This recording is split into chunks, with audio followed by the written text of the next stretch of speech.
जो मैं कैमरे गिन रहा हूँ 1 2 3 4 5 6 7 8 9 10 11 12 13 14 15 16 17 18 19 20 कैमरे से ज़्यादा हैं और मुझे पूरा भरोसा है कि आपको भी पता होगा कि सब BLO हटा दिए। नमस्कार दोस्तों, भारत एक सोच देख रहे हैं आप। दोस्तों, हर किसी को इंतजार था कि मिल्कीपुर में जो चुनाव टाल दिया गया है उस पर अखिलेश यादव का ऑफिशियल बयान क्या आएगा। कैमरे पर मीडिया के सामने जब अखिलेश यादव पहुंचेंगे तो मिल्कीपुर में जो चुनाव टला है उसको लेकर क्या प्रतिक्रिया देते हैं, वो सब इंतजार कर रहे थे। उसका हर किसी को इंतजार था और आज जब मीडिया के सामने अखिलेश यादव आए और पत्रकारों ने उनसे सवाल किया मिल्कीपुर को लेकर और उन्होंने एक एक बात का जवाब दिया है। अखिलेश यादव ने इस पर भारतीय जनता पार्टी को घेरने की पूरी कोशिश की है। क्या कुछ कहा गया है दोस्तों अखिलेश यादव की तरफ से, वो हम आपको बताने जा रहे हैं। और अखिलेश यादव, बतौर अखिलेश यादव अगर हम माने तो यहां पर अखिलेश यादव का मानना है कि भारतीय जनता पार्टी चुनाव हार रही थी और इसके पीछे की वजह क्या है वो सब हम आपको बताने जा रहे हैं दोस्तों। दरअसल दोस्तों, इलेक्शन कमीशन की प्रेस कॉन्फ्रेंस होनी थी तो हर किसी को पहले से उम्मीद थी कि उत्तर प्रदेश में 10 विधानसभा सीटों पर उपचुनाव जो होने जा रहे हैं उनकी तारीखों का ऐलान भी इसी में कर दिया जाएगा और हुआ भी ठीक वैसे ही। बाई इलेक्शन की तारीखों का ऐलान भी किया गया, उपचुनाव की तारीखों का ऐलान भी किया गया। लेकिन जब प्रेस कॉन्फ्रेंस खत्म हुई और उसके बाद जो प्रेस विज्ञप्ति निकलकर सामने आई इलेक्शन कमीशन की तरफ से, उसमें मिल्कीपुर का नाम नहीं शामिल था।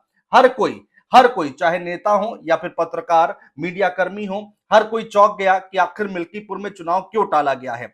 उसके बाद दोस्तों ये बात निकलकर सामने आई कि एक पिटीशन दायर की गई थी अवधेश प्रसाद के खिलाफ जब वो विधायक थे 2022 में।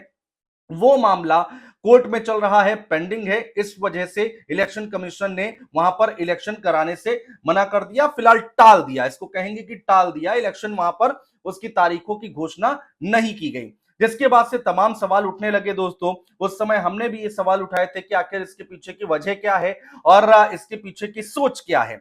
समाजवादी पार्टी के तमाम नेता हो, प्रवक्ता हो, वो लगातार इस पर हमलावर होते दिखाई दे रहे थे।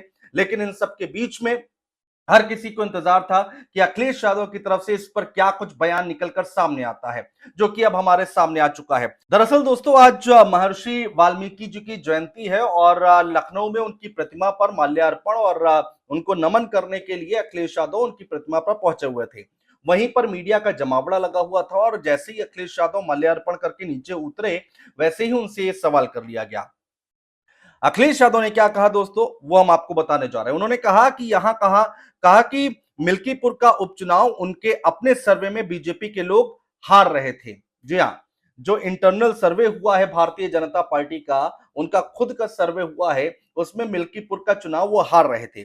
बीजेपी के इंटरनल सर्वे में बीजेपी को पता चल गया था कि वो मिल्कीपुर में चुनाव हार रहे हैं, इसलिए वहां चुनाव टाल दिया गया। वहां पीडीए से जुड़े BLO हटा दिए गए। दोस्तों, आपने सुना होगा, खबरें खूब निकल कर आई थी कि जो यादव या फिर मुस्लिम समाज से अधिकारी आते हैं या फिर BLO आते हैं तो उनके ट्रांसफर किए जा रहे हैं, हटाए जा रहे हैं। समाजवादी पार्टी ने मिल्कीपुर में तो यहां तक आरोप लगा दिया था कि जो पासी समाज के जो BLOs हैं या फिर अधिकारी हैं उनको भी हटाया जा रहा है, क्योंकि वहां पर पासी समाज का वोट बैंक अच्छा खासा है। और उसी बात को यहां पर अखिलेश यादव रिपीट कर रहे हैं। आगे कहते हैं अखिलेश यादव कि मुख्यमंत्री खुद कई बार वहां गए, प्रशासन के लोगों से रिपोर्ट ली तो पता चला कि वो मिल्कीपुर में चुनाव हार रहे हैं।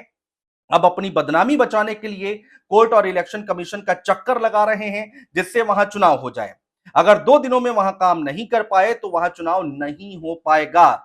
वाल्मीकि जयंती थी दोस्तों और समाजवादी पार्टी के अध्यक्ष ये तमाम बातें वहां पर पहुंचने के बाद उन्होंने बोली हैं।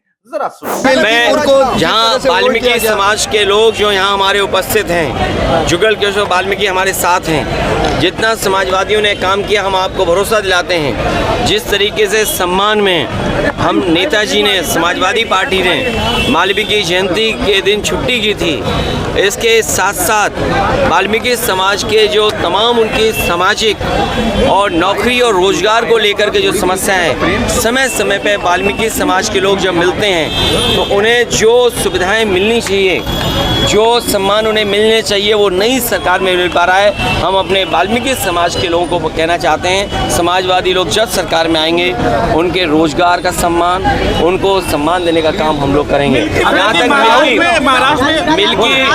मिल्कीपुर का चुनाव, मिल्कीपुर का चुनाव उनके अपने सर्वे में, मिल्कीपुर का चुनाव उनके अपने सर्वे में वो हार रहे थे।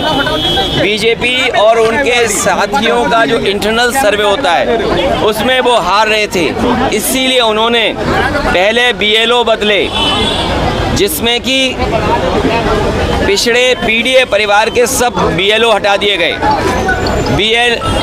पीडीए परिवार के अधिकारी हटा दिए गए। उसके बाद फिर उन्होंने इंटरनल सर्वे कराया।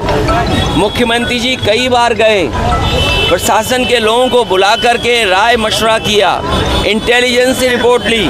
जब उन्हें ये पता लग गया कि वो चुनाव हार रहे हैं, इतने खेल खेलने के बाद, बीएलओ हटाने के बाद, अधिकारी एक भी नहीं छोड़ा पीडीए परिवार का। मैं अपने साथियों से कहूँगा, जो मैं कैमरे गिन रहा हूँ, 1 2 3 4 5 6 7 8 9 10 11 12 13 14 15 16 17 18 19 20 कैमरे से ज़्यादा हैं। और मुझे पूरा भरोसा है कि आपको भी पता होगा कि सब बीएलओ हटा दिए। अरे अभी रुकिए, सब अधिकारी हटा दिए।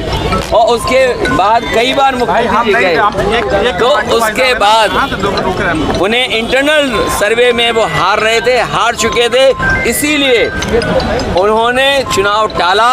अब उनकी बदनामी हो गई।